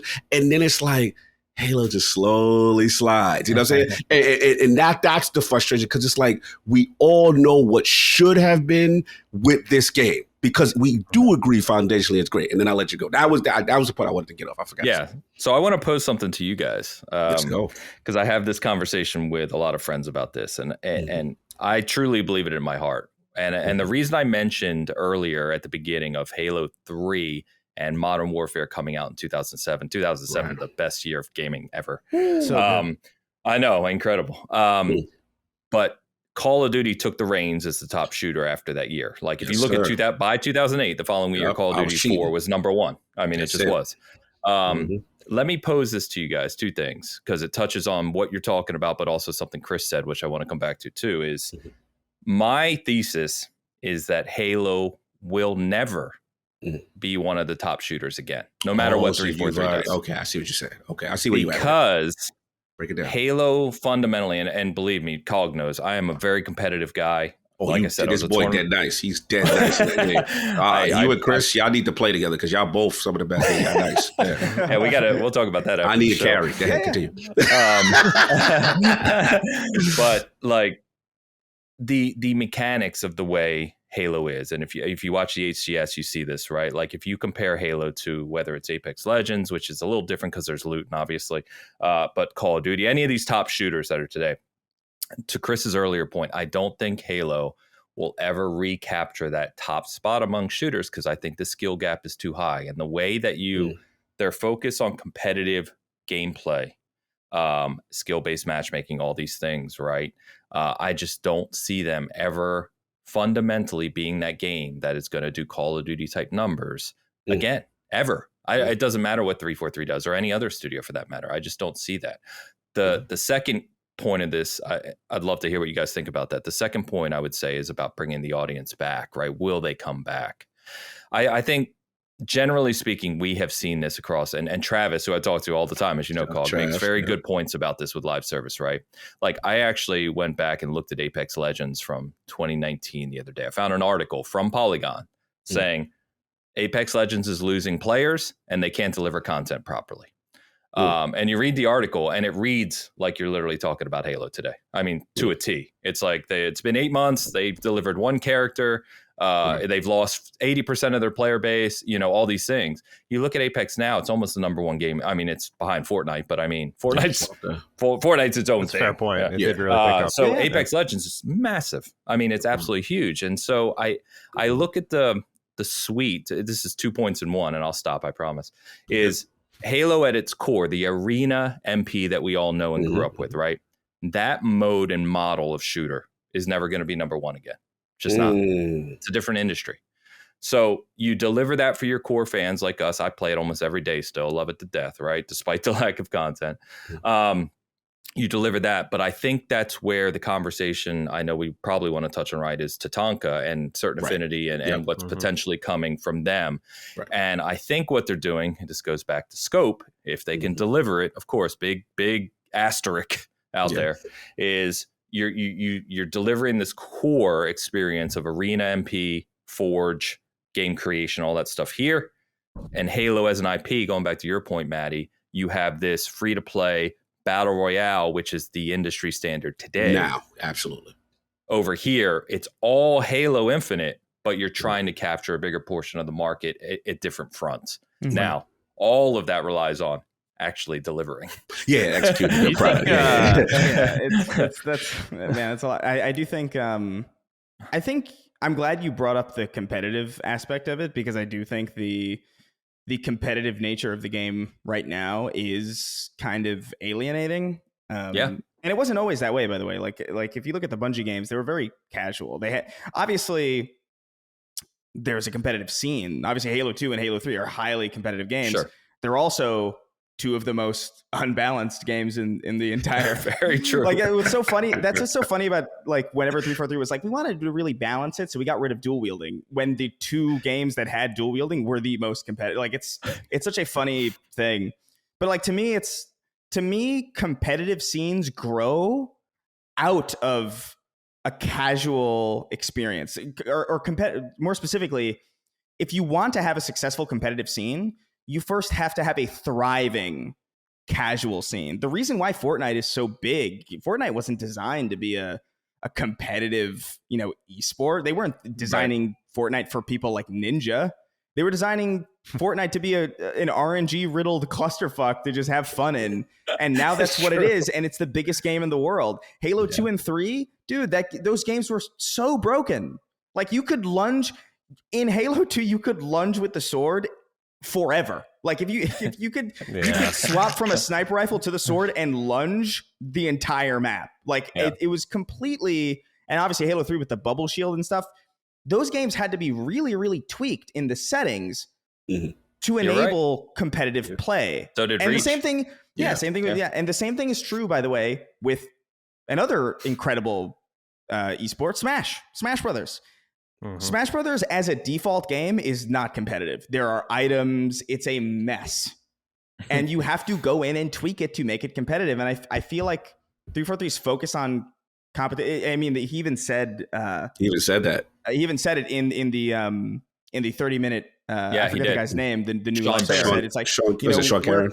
Yeah, I do think people are reading in a little bit too much with that. But to be fair, like, I understand why, because when he says, like, we're a competitive game at our core, it's like, no. I mean, Combat Evolved was literally 4-player split screen. And that was the only way you could really play it if you didn't have System Link, which, let's face it, the majority of people didn't do. Like, that's a very romantic time, but like, I never did that. Damn it. But like, I can't think of a less competitively sacred environment than being able to literally see your opponent's screen. Stop cheesing me, bro. It's a party game, and a great competitive scene grew out of that. And I think that was the big misstep with Halo 5, was that they focused so hard on esports, and like, we got to make this like super competitive, and like, they congratulations, you did it. It was a very competitive Halo game, and it was so competitive that you couldn't enjoy it if you just wanted to hang out and just enjoy the game for what it was. I would push back on the idea that Halo could never be the top again. I do think it could, and I think it was literally for like the first. That's what I was going to push back at the beginning. I think the reason why it didn't stay there is because, like you brought up, is it didn't cater to the casual crowd in the way that Bungie and in the way that Halo 2 and 3 did. Now, I'm not saying Halo Infinite would thrash Call of Duty all the time. No, certainly not. Call of Duty is a juggernaut. It's on phones also. Like, there's a lot of, and it's also multi-platform on every, like, there's a lot of factors that go into making Call of Duty like way bigger. And like, Halo probably, even with free to play and all these little initiatives, probably can't reach those heights, but it can reach damn close. And I think all that really has to be done is you really have to cater to that overall crowd. Like, I want to be able to hand the controller over to a friend of mine and just have them play it and have a good time without being pitted against the fucking Avengers. So let me ask real quick then on that, because Halo 4, generally speaking, right, from a multiplayer perspective, got a lot of flack within the Halo community, as you know, Chris, I'm sure, right? Oh yeah, for Call of Duty-fying the gameplay. They made it more simple. They made drop pods. They made all these things which kind of took away from that core arena experience. And 343 got, as you well know, obliterated for it. For sure, So then, Halo Reach also, by the way. got obliterated. Halo Reach as well. Yeah. And Bungie got obliterated for that. To the point I made earlier. So I think this comes back to the conversation of it's a damned if you do, damned if you don't in a 343 camp. And I think I find it very hard for them externally, at least, for them to please all of the Halo fan base. Right. It must be frustrating, but I do think a lot of it is down to execution. Like I don't think Halo 4's problem was necessarily that it was too casual. I think the problem was that it no longer felt like Halo. I think the problem is that like it very clearly borrowed from other games, namely Call of Duty, to the point where it just didn't feel like itself anymore. Like the whole loadout system that obviously started in Reach. But again, to me, I don't know. That's like a creative design approach, because to me, when I'm making Halo 4, the sequel to Halo 3, I'm looking at Halo 3 as a jumping off point. I'm not looking at Reach, which was so clearly a testing ground for Destiny. It's ridiculous. I'm looking at like, what do people expect out of Halo 3? You know, and to be fair, like, dude, you look at Infinite right now, and Infinite is so clearly in my estimation, looking at the DNA of Infinite and looking at like the core gameplay and the sandbox, Halo Infinite is a sequel to Halo 3. At least, maybe that's not what they intended. Maybe that's not what they're thinking of as, in the back of their minds when they're building the game. But functionally, that's what it is. We have equipment back, and it's different. It's an armor ability, but you still have to pick it up, and it's one use. And it's like, oh, that's interesting. It's literally an evolution of Halo 3. Oh, I'd say it's the most balanced it's ever been. The most balanced it's been. I feel so too. It's great. But I don't know. I'm rambling, but I do feel like that happens with us Halo guys. I know. It's just there's so much. There's so much. I will say my final point. I know Maddie's been patient too. Let him speak. Not to interrupt you. The funny thing is, none of us have answered Maddie's question. None of us answered Maddie's question. None of us. It's fine. I just gotta say, I gotta just throw balls down the plane. I don't care if you answer something else. No, wait. What was the question? Repeat the question, Maddie. Maddie was asking if Xbox, with all their resources and studios, should be looking at the Halo IP and doing something new with it. Right, that was Maddie's question.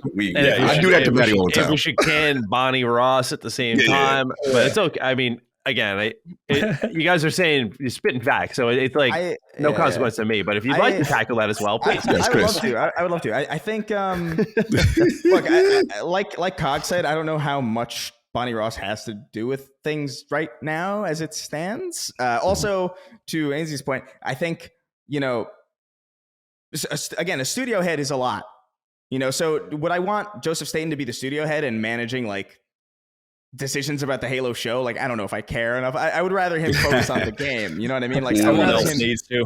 Yeah, I would rather him be like. I would rather him be. Oh God, let's not even talk about the show. Oh no, please no. But I think generally speaking, I like to call him Jimmy Rings. Jimmy Rings. I'm done because he's not quite Master Chief and he's not quite John Halo, But I think generally speaking, it would be cool to see other studios get a crack at it. And I'm not of the not necessarily to replace 343, by the way. I just think like for side stuff like a tactics like a side spin-off, like a tactics games, or like I'm kind of surprised to this day that we haven't gotten like a flood-based single player horror game. That seems like obvious to me, but again, that's third person game development's really hard. Third person. I would love an RPG in that universe too. Like I'd be so down for like that universe is so rich. There's a lot that you can do in that universe, to the point where I'm kind of annoyed that 343 is so married to the Master Chief, because I really do feel like I would have preferred them to do like ODST 2 and like different stuff, because I mean, Bungie, to their credit, at the end of their run with Halo 3, or at the end of their run with the series, proved pretty effectively that you don't need the Chief to make a good Halo game. Like you can, it's a rich universe. There's a lot of good gameplay mechanics that you can like borrow from, and obviously Wars is a great example of that as well. I would have preferred to see a little bit more of that and come back to the Master Chief when it's been long enough to miss him. I feel like we went back to Chief too quickly. And that's the ridiculous thing, is that 343 themselves have expanded the Halo universe greatly, and the lore behind it, and all these characters, and yet the games, to your point, are very hallway focused, right? Chief, and it's like, where's Buck? Well, we know what Bungie is now because of Halo 5, but God, it would have been cool to see another ODST game. But I think it would be cool to see other studios get a crack at it. But like with a lot of people online, they're talking about like give Halo to, take 343 off of Halo, give it to, id or Machine Games. I don't agree with that. No. But from the perspective of somebody who thinks like, okay, here's a studio built from the ground up to shepherd the legacy of Halo going forward, and they've kind of consistently missed the mark for 10 years. If the studio that was created from the ground up to cater or to shepherd Halo's legacy into the future isn't good at doing it, I kind of understand the perspective of somebody who goes like, well, might as well just give it to id. Like, why not? Like, if 343 can't do it, then why not see what Master Chief in Hell would look like? Why not? Like, I kind of get the fuck it, I'm curious aspect of that. I don't agree with it, although I think it kind of would be cool. I think it would be a shame to get rid of 343, especially now. Not only because they've, again, in my estimation, they've consistently gotten better at making Halo games and first-person shooters. Like, again, Infinite is like, when it's working, man, that's a dream. Yeah, it is a dream. When there's no desync and when the playlist is what you fucking picked. Like I don't. Does anybody else? Do you guys remember when they launched Team Snipers and you could play for 6 whole hours and not use a sniper rifle in it? Yeah. Oh yeah, that was fun. Again, those little decisions where it's like, what the fuck you? But they're in a good spot now, and Joseph Staten, there is not a person who, we've said this before, obviously in this very episode, but like there's not a person who knows Halo better than him. The dude's written books. Yeah, the dude wrote Halo 2, which is, in my estimation, the best story, not only in Halo, but it's definitely one of the top first person shooting stories I've ever played. Like Halo 2 is up there with like BioShock to me. Like it is so much better than it really should be. And that's a lot to do with Joe and his great writing, and just to have him back there and the potential of like even just side stories within the context of Halo Infinite. Like, oh my God, an Arbiter DLC would be amazing. Like, well, let's not forget what they set up, no spoilers, but at the end of Halo Infinite, right? Like we know what should be coming, which has tremendous potential. Yeah. But again, it's like this is the frustrating thing about Halo. We're always talking about its potential. And it gets tiring. And I understand that there's not much point in complaining about things that are already done. It's frustrating that the game launched in the state that it was launched in. And we're always going to be talking about that in the context of these things whenever something new happens. But it happened. So all we can do is move forward from here. Like I know some people were probably in the comments being like, Chris, you're crazy for suggesting they should like unrelease the game or go Final Fantasy 14. And I would say, yeah, it is crazy, but I would say it's no crazier than releasing the game in the state that it was launched in, and to me, it's just like, I believe that this game will get good. I want it to come back in a big way. Same. And I don't know if the current model is suitable for that kind of comeback. And maybe that's a selfish thing. Maybe it's just me seeing like, I want to see it at the top again. Do you remember when it came out and like Battlefield 2042 was broken beyond belief to the point where they didn't even have a scoreboard, and Call of Duty Vanguard was just like, it's fine. Halo was back. The King was back. Those were such that was such a great period of time. Yeah. It's euphoric. And then you play matchmaking and you're like, all right, man, this is really good, but I'm kind of getting tired, which happens with every game that you play. And it's like, all right, well, let's do some custom games. I want to make Spider-Man Quidditch with the infinite grapple shots and an oddball. Like, let me make that. And then you can't. And then the bots don't work, and then desync happens, and then what was it? Big Team Battle is broken for 3 months, and you're like, what happened? What's going on? And the cracks start to show, and it's sad. But I do think 343 is a talented studio. I think they have a lot of potential now, especially with Joe Staten at the helm, and obviously Paul Bertone, like we mentioned. Big deal. And obviously Max Hoberman's company working alongside them. That's a big deal. And I think Tatanka, I feel like chasing Battle Royale might be a bit of a risk at this point. But That's what I was thinking, man. It's just yeah, now, like, we thought a lot of deliverables would arrive sooner rather than later. Now fans are waiting very patiently for something. And it seems like the next major drop after this fall will be that Tatanka, that Battle Royale with Halo. And it'll be interesting to see if it's a kind of move that strips the identity, if you will, not to be too extreme, but just like, oh, now look at them. Look what they're doing now. They couldn't figure it out, so they just went and made a Battle Royale. Like the timing is not going to work in their favor. I think it's going to be fighting an uphill battle off the rip. I think it would have been great if it was there at launch.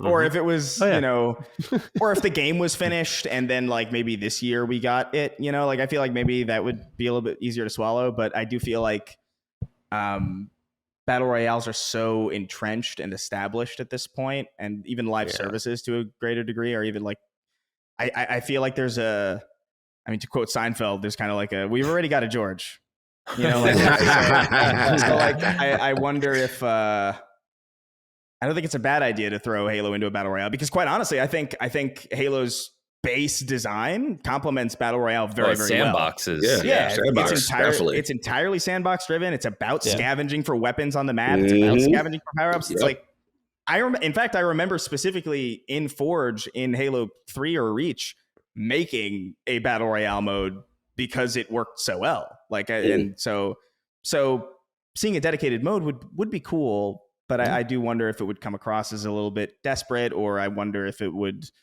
be a little bit late to the party. I don't know. There's a lot of concerns about it, but it's more stuff it's more content in the game that desperately needs it. So I'm not going to poo-poo it. So my Capric question, if you will, to round out this conversation is about the future of Xbox in general. Because I feel like we've gone pretty thoroughly through 343, the management, the status of the IP, what to do with it. But as I stated at the beginning of this show, for me, a lot of my frustration kind of starts with Xbox. And we've certainly heard, whether you want to believe them or not is up to you, but the conversations around some of these first party studios hasn't been overly positive, where Microsoft seemingly is very hands off, which is something that we typically encourage, but they seem to be so hands off that these studios, 343 being a great case, Spyro, we've heard about the Initiative, we've heard a bit about Undead Labs, but I don't think I buy into that one too much. But we've heard a lot of scuttlebutt about how Microsoft's hands-off approach may not be working. And I want to know how you all feel about the future of Xbox exclusives and if this disrupts any trust that may have been built. Because my feeling with a lot of their exclusives was excitement because of the limitless money that seemingly Microsoft has, how at the same time you have Microsoft's management in on gaming, right? Like Satya Nadella is behind gaming, which is a huge point here that we need to address, because without that, then I think a lot of that faith may fade, because that's where some of the financial backing will come from. Yeah. And that's what makes these big AAA games go round. So to know that there is that faith there in the Xbox division is huge, but where you see now the acquisitions they're making and how they've managed these studios, I feel like this could go really well for them, could also go really poorly for them if they continue to mismanage or lack thereof. But when it comes to the exclusives, COG, your Starfields, your Hellblades, your Avowed, Fable, so on and so forth, is your trust disrupted by what's happening with 343 and maybe what you've heard a bit with other studios, or is this case by case? Because I don't want to be a fence rider. I know it's the worst thing for any podcast listeners to sort of sit in this neutral gray area. Yeah, right. I know. I get it's more exciting to listen to. I get it. I listen to podcasts. It's more exciting to hear someone be like, here's what I think.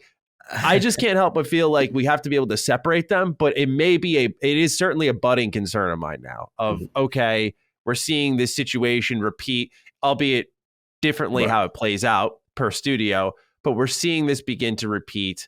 And I don't know if it's the product of Xbox's lack of delivery, like we're just waiting for them to see games and the end product's all that matters and everything we heard before doesn't, or if this could be something that is the beginning of a pretty dark future, not to be extreme, but I'm curious, COG, if any of your trust has been disrupted based off what's happened here with 343. I mean, I kind of said it before with 343. I look at them To be honest, like I said, I said it during the crossover episode with Sacred. They're to me, they're the problem child that everyone else is suffering in the house because of. And what I mean by it is that you've got good kids in this house that's doing what they're supposed to do. Like, I'm not going to sit there and minimize Playground. I'm not going to sit there and minimize the Coalition, Turn 10, Obsidian. There are people who are delivering games and doing what they're supposed to do in a quality fashion. I guess the counter argument to the people who come for what I'm saying is like, well, we haven't seen anything from the initiative. What's going on with Undead? What's going on? And I get that. But I'm of a firm belief that I cannot judge you until you release your first game under the Xbox Game Studios banner, if you've been acquired. Once you release your first game, when I say your first game when you're contractually free of your past ownership, and now you're in the house of Microsoft, and then I can say, okay, how did Starfield do, or how did, Compulsion's new project do, or how does Hellblade 2 fare now, right? Then if I see those similar situations, then yes, I will have the tough talk and say, look, what's going on? Is the hands-off approach not working, right? Because to me, I look at it, the hands-off approach is still necessary, because if it did not exist, the studios wouldn't be acquired based on what we know. Based on when you speak to these studio heads, that was their main concern for coming to Xbox. Like, yo, we don't want these corporate tendrils trying to force us to do things and force connect in it and force this in it. All these stories we used to hear. I mean, they talked to Obsidian's studio head, and these are some of the things they did their research on Microsoft. A lot of these studios did their research before acquisition, and they want to have that creative control. So there's a part of me that says that is necessary in order to get these studios, in the house. Now, the flip side to your point, Maddie, is if we start to see situations like 343 with the other studios, right? Where the deliverables are not being met, there's constant course correction, the delays, and the quality is affected, right? Then I got to look at Microsoft and say, hey, what's going on? Is this strategy really going to work long term? And I feel that, yes, they better have a system of checks and balances on some level, right? There better be something in place when you bought somebody and they're not executing on your investment, of course, right? So I'm of a firm belief. I'm chilling. I'm waiting to see the products released. And honestly, 343, yeah, they're in the spotlight right now. And it sucks because they're the owner of literally like the flagship core essence of the brand. And that's what really looks bad. And I can't defend it. Anything anyone says to me, and you want to say Xbox is mismanaging studios, and you use 343, I'm like, bro, you got me. I can't fight you. Yeah, my hands are tied, But I'm going to look at the thing as a whole. And I think overall, my answer to your question, Maddie, is no, I am not worried necessarily about the rest of the studios at this point. I still think the future is bright. I think 2023 is going to be a monster year for them. I think the floodgates are about to open. And all the key now is execution. If these games are good, watch out. There's going to be a steady influx. It's going to be a shot in the arm. And that's what I'm hoping for. And that, to me, delivers on the promise of the 2018 when I seen the commitment to staying in gaming. Because people forget, and Ains, the 2017 days were dark times. Do you even care about gaming? Like, you know what I'm saying? Like it was bad out here. This is the Don Matrick era, and it was looking spooky out here. We got a console for you. You don't like it? We got the 360. You don't like online. You don't like this digital future I'm forcing. You don't like TV. We got a console for you. Such a ballsy quote. To like, that quote is insane. Didn't he go on to sync to other companies? Yeah. Yeah, the dog is outside. He's jumped around since then. The Don Matrick hat trick is what. Yeah. And that's why for me the Phil Spencer era is really promising and exciting. And I know we had the delays this year, but look, I'd rather the games. What's the alternative? The games release. We force it to come out buggy just so we can say we can have a release. You know what I'm saying? Like, I'm excited, man. So that's where I'm at with it ultimately. Yeah. What about you, Chris? Does what's happening here with 343 disrupt any of the trust you may have established with future Xbox exclusives, or is it kind of indifferent for you? No, I feel like they're very siloed again because Turn 10 and Playground have done so well, and the Coalition. I know a lot of people are mixed on the Coalition's games, and I know that definitely the microtransactions laden kind of shop. I'm just Gears 5 in particular. shocked by that. Not to interrupt you, just I'm shocked by that because like they help out everyone in Xbox Game Studios. They helped out with Halo Infinite. I'm forgetting what game. I have it in the defining listen, Duke for this week. They're helping out someone else on their game. Like they're doing Infinite. Yeah, they've just helped out with a ton of games throughout the first party studios. But please continue, Chris. No, I mean like I know some people are mixed on those Gears games, but I feel like that's mostly like a narrative preference thing. Like I really liked. Like I think 4 was fine. I think 4 is like a safe game, and 5 I thought Awakens, yes. I thought 5 was great. Maddie would delete them from existence, but I mean, talk about continue. I sincerely like Gears 5 a lot, but you know, at least those games shipped with all the modes that the series is playing. Shout out to Ferguson and the crew. But you know, might want to keep them now. And you know, like obviously, like there's promising things developing with other studios in the first party too. Like I think Obsidian is doing great. I think that Grounded turned out like it's not my kind of game, but it's doing pretty well. Like Pentiment is weird and like just like off the beaten path. It's like, why does this exist? Like, who cares? It's cool. Yeah. And obviously this isn't exactly in keeping because obviously it was mostly finished, but obviously Microsoft pulled it to the finish line. But Psychonauts 2 was amazing. Game. Oh yeah, Psychonauts 2 is like is an incredible game. That was I think my game of the year that year. And I don't know if it's like necessarily symptomatic of what's going on with Xbox first party. I do think it's a case by case basis because they are so hands off. Although not hands off to the degree that they were willing to delay Halo Infinite longer. When it's a little weird with their hands off approach because I don't think it's entirely consistent among everybody. I think it's more consistent with the studios they acquire rather than the studios that they've built. Good point. But I think the real concern with Xbox first party right now is, for me anyway, not Fable, because it has been a while since we've heard about it, but I expected that it'd be a while. For me, it's Hellblade 2, because it's been a hot minute since we've seen anything from them. And it looked promising, but again, the radio silence is not all that comforting. And the initiative feels like it's on fire. The initiative is the problem child to me. Like the initiative. Talk to me. And you don't like people coming in with that crystal dynamic shit? You ain't like that? Yeah, like we got crystal dynamics to help us. What a weird man. Just weird. It's weird that they tried to spin it in a positive way. Like it was just like, this seems like not good. After they launched Avengers, I was fucking waging a war on Twitter that day, man, and it was bad. People were up my ass about how wrong I was, and I was like, okay, all right, yeah. Okay.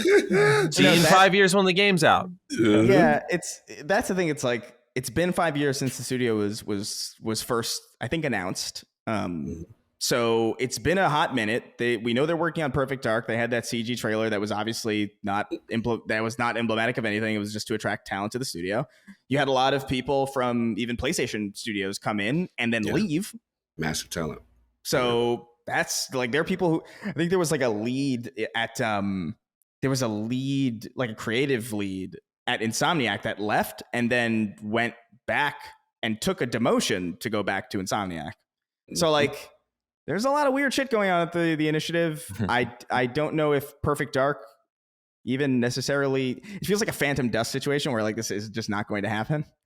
Yeah. I don't know what the demand is for that, by the way. Just on a separate note. What, Perfect Dark? Yeah. Like, is it my age showing where I say I don't know if there's a strong demand for it to come back? No, I think you're exactly right. Because nobody today knows that IP. No, IP has no strength. Yeah, it's very odd. Yeah, I think not to take off the conversation, Chris. I'm sorry. I was to Maddie's point. I was just gonna say I think what I said they need to do right is capitalize on kind of the lack of Splinter Cell. Make the game like that with your female protagonist, right? And if you make a strong female protagonist, like we've seen with whether or not you like her or not, but Aloy has become a big thing for PlayStation. I think that's what Xbox may be trying to do with Joanna Dark, but that's in terms of just standing IP strength, Perfect Dark has next to nothing. In my opinion. I don't even think they even need to. I genuinely think they don't even need to make it an FPS. Like it is one of those. It is one of those IP where I don't think people would care if I'll put it this way: if Sony Santa Monica can take a hack and slash beat 'em up and make it a depressed dad simulator, I don't think. And by the way, I say that as somebody who loves God of War. I don't think that the initiative. I don't think the initiative has to worry that much about taking Perfect Dark and doing whatever they need to do with it. Because I totally agree that, like, man, I miss Splinter Cell so much, to the point where it's like the only Splinter Cell that I have right now is that stupid Spies versus Mercs mode that they're putting in Halo. But and also they can't. What is it? Didn't they cancel that VR game? Which is insane. Because like of all the. Sam Fisher literally wears goggles. Like it's the perfect marriage. You got to get in the building and do something about that, man. I tried the best to do what I could do. Anyway, I don't know that. Only one man. I'm only one man. That's it. Taking Perfect Dark and dragging it, kicking and screaming into the modern era. As long as they do something new with it, could be cool. But like, I don't know what the hell they could. I don't know what they're doing. We don't know what they're doing. We don't know if it's faithful. We don't know if it's a complete upending of what we know is Perfect Dark, because we haven't seen anything since the initial recruitment trailer. So that doesn't seem good. People leaving in droves, no announcements coming out of the studio. I mean, that to me is the most concerning aspect of Microsoft's first party, because that is a studio that they created from the ground up during this new era, like in preparation for this new era, and it's not going well. 343 some high-profile talent too. High-profile talent coming and going, and to me, it's like, 343 didn't hit the mark, but they got Joe Staten in there, and he's still there. They put out a game that is foundationally fantastic.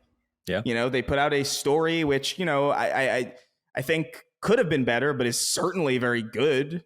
I don't know. Like, to me, there are more problem childs in Microsoft's first party than 343. Also, the Master Chief Collection turnaround, which is, like, in my opinion, pretty legendary. But again, we haven't seen Perfect Dark, so it's hard to judge. But like, just based on a gut feeling, gut check, man, the initiative is sinking. Yeah. And with that, Ains, I want to get your thoughts on if this whole situation. I know, again, you were kind of glass half full guy here. Does this situation? I'm not even saying it to like mock you. No, I'm being genuine. Like, I know. Like, you seem to have the optimist perspective, which is great, by the way. It's not like you're wrong for it. It's just more so like, I find it fascinating with that perspective, what you would view something like the trust level with the Xbox exclusives upcoming. I know we've laid eyes on things pretty heavily with Starfield and Redfall. We can get a true gauge of that. But beyond that, what is your gut check on whether or not the situation with 343 can kind of have a ripple effect to other studios where maybe the distrust amongst consumers will spread? It's a great question. And I think, I think you guys, all three of you, already made a lot of the points I would make, which is, since 2018, when we had that E3 where they acquired the 5 studios and we, Xbox fans got all excited, right? And the future, and we start to see Nadella come in and back gaming, like you said, and that, goes without saying what that means. And Phil's promoted. He's now CEO of gaming, a different title. It looks like nothing on the surface, but it signifies something much larger, right, within Microsoft. So you have this huge focus, and you have all this talent and all this hiring, and you've got In Exile and Obsidian and others moving into brand new fancy studios, which, by the way, I'd love to work at. Those are amazing studios. There's all of this signifying that this is the future of Xbox, and they're extremely serious about being a pillar in the global gaming community. Let's not forget, how gaming is kind of expanding globally, China and India and Korea and all these countries. But to your guys' point, and COG specifically too, delivery, we haven't seen delivery yet. We've been talking about the same conversation for years now, realistically, of just wait until these games get delivered, and just wait until they get into a cadence of a big AAA game every quarter, and wait till they hit Game Pass on day one. And it's almost 2023, and We're still waiting. And that's certainly not to take away from game development taking years for AAA titles, COVID hitting and the pandemic and all the things that have happened. But jury's still out, I guess is the short way to say it. I think that Psychonauts 2 was brilliant. Forza Horizon 5 was brilliant, but Psychonauts 2 was, obviously Double Fine talented studio and already well into development. Forza Horizon 5 is brilliant as it is, and I reviewed that game. I gave it a 10. I said this is one of the greatest racing games ever made, and it's brilliant. But let's not act like it was drastically different from Forza Horizon 4 or 3, right? Yeah. Sure. And I just think that we haven't seen, to Cog's point, since acquired and they started development or began development on a AAA title, what that delivery looks like. You can even argue for Starfield, like that's not going to be the case because Starfield was PlayStation exclusive. It was going to be multi-plat maybe, and now it became locked down as Xbox exclusive. So even that, I feel like people are going to move the goalposts if that game ends up not delivering. 100%. In fact, you took the words out of my mouth. Is that game's been in development for several years, from what we understand, right? Especially core development over the past few years. So well in advance of what Xbox management looks like, and even more interesting to this conversation is potentially here in the next several months are getting ready to add like 10,000 more developers with Activision and Blizzard and what that looks like. And you're starting to talk about this umbrella that is massive in management. And I think one of you said clearly that it's a case by case basis. I think Chris might have said it, where you can be hands off, but that's going to work for some studios. It's not going to work for others. And it puts a lot of onus and responsibility on specific studio heads. And there may be studio heads like, I'm really excited about In Exile and what Brian Fargo and his team are doing there. Oh, man, he's excited now, man. He's going to bring it back. All right. He's going to bring it back now. Everyone talks about Obsidian for good reason, right? Be careful. Excellent studio. And so far, great delivery. But I think people are sleeping on In Exile and what they're going to deliver. Yeah. And I look at that situation and what they're talking about and, what you hear behind the scenes, as you guys probably hear more than me. And that seems very promising, right? But then I look at something, I think someone mentioned like Compulsion, who I have big hopes for, like big dreams, because I like dark games and horror games. Same. And We Happy Few was a very flawed game, but it had some very interesting concepts. And it's artistically very, very strong. Like Bioshock. We Happy Few is one of the few new IPs that was like really like visually striking. Like I still remember, like it still sticks out to me. Yeah, and dystopian, and it told a really good story. Like I'm one of the 9 people that might have finished that game, but it told a good story, right? Like it had something there, and it's like, oh, now they get to triple their team and they get the Xbox money and they, now they can deliver this AAA experience. It's been 5 years and we don't even know what they're delivering, right? And to Cog's point, if that lands, imagine that lands and it comes out, and I hate to use Metacritic stuff, but let's just say it lands in kind of the average category. What's the conversation then? Good point. Right? Because now you've been given the money, you've been given the staff, you've been given the time, and you still didn't deliver. What's that look like? Good point. So I think jury's out. That's a long-winded way to say jury's out. I agree with all of your guys' take. I am cautiously optimistic would be the nicest way to say it. I do have reservations. Those reservations will grow when the Activision Blizzard deal goes through, because now you're talking about a much larger scale of management that you're now dealing with internally. But I do think, to Cog's point, 2023 is very promising. I race cars in real life, big Forza guy. So Forza Motorsport, that presentation this year, I was like a kid on Christmas. Like, I'm bouncing off the walls. So that looks brilliant. Now you lost him. I lost him. You can't win them all. We kill him for his Forza. So, 2023 is looking hot. And if those games land and deliver and kind of reach the critical response that I think we all hope they do, the conversation will shift more positively. Yeah, I think you're right. Although it is getting to that point where it's like, I remember when it was like, oh man, 2020, that's gonna be it. 2020, 2022, bro. And it's like, 2021 is gonna be. It's like, 2022 is where it's at. I feel like we're just constantly like, oh my god. Yeah, wait for next day. Yeah, man. It's like, wait till next year, Met fans. Yes, sir. Met fans, we go through that. I think it's just the bad habit they have of just announcing things too early. I don't think we needed to know about Fable as early as we did. Agreed. I don't think we, as cool as Hellblade 2 was, I mean, like, it's been so long at this point that I'm like, maybe we shouldn't have heard about it that long ago. And there's a balance that you really need to strike with announcing things, because too early is just too, like, Todd Howard is going to be asked about Elder Scrolls forever now. Yes. Because he was like, oh yeah, we're working on that. This maniac confirms that they're doing Fallout 5 Psycho. After Elder Scrolls 6. And I'm like, do you know who you're messing with right now, man? That is Cro-Magnon behavior. Like how? Like 2035 is gonna be lit. That's literally You don't even know. You don't even know. Don't remind me. Man. It is so painful to think about that franchise right now. Well, gentlemen, this has been an absolute blast. I feel like we covered everything from top to bottom. Thank you, Ains. Thank you, Chris, for joining, offering your insight, your perspectives. Cog, as always, appreciate you. Gentlemen, is there any final capping points before we round up an almost 2-hour show here? I just want to say thank you, guys.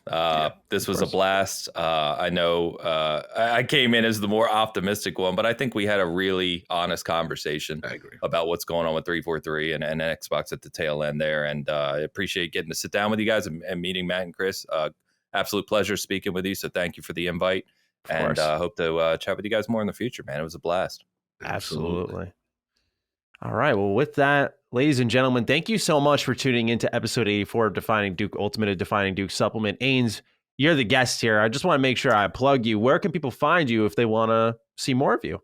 Sure. Yeah. I'm not very good at self-promotion, but if you just check out I got you. I'll set you up. If you just check out Season Gaming, we do a live show every Sunday morning called The Big Cast. My friend Travis, who Cog obviously knows from Last Word and Destiny, Hogue, who many people know from Virtual Legality and his stuff, and then my friend Dan Rodriguez, who's a contributor at Season Gaming directly. So we have a live show every Sunday morning at 11 Eastern. Which you can check out. And then basically all the other information is on the site. So it's just seasongaming.com. And you can find us on Twitter as well. I go by Porsche Power. But if you search Ains, my name is not common. So you'll find me pretty quickly. But thank you, guys. Of course. So go check him out. Check out what he's doing. And with that, ladies and gentlemen, you take great care of yourselves. And we'll see you next time for episode 85 of the Defining Duke Ultimate at Defining Duke Supplement. Peace out. Peace. Defining Duke, an Xbox podcast, is a product and trademark of Last Stand Media and Collins Last Stand LLC, and is recorded from the United States of America. The show is conceived by Matthew Mr. Matty Plays Schroeder and me, Colin Moriarty, and is written and produced by Matthew Schroeder. Matty's co-host is Barry Lord Cognito Eversley. Defining Duke's executive producer is Dustin Furman, and the show is edited by associate producer Ben Smith. All of Last Stand's theme music is by Ramon Narvaez. As you know, all of Last Stand Media's shows, including Defining Duke, are fan-funded on Patreon at patreon.com/laststandmedia. The following names are at the producer support level on Patreon, and we're thankful for your kindness and generosity.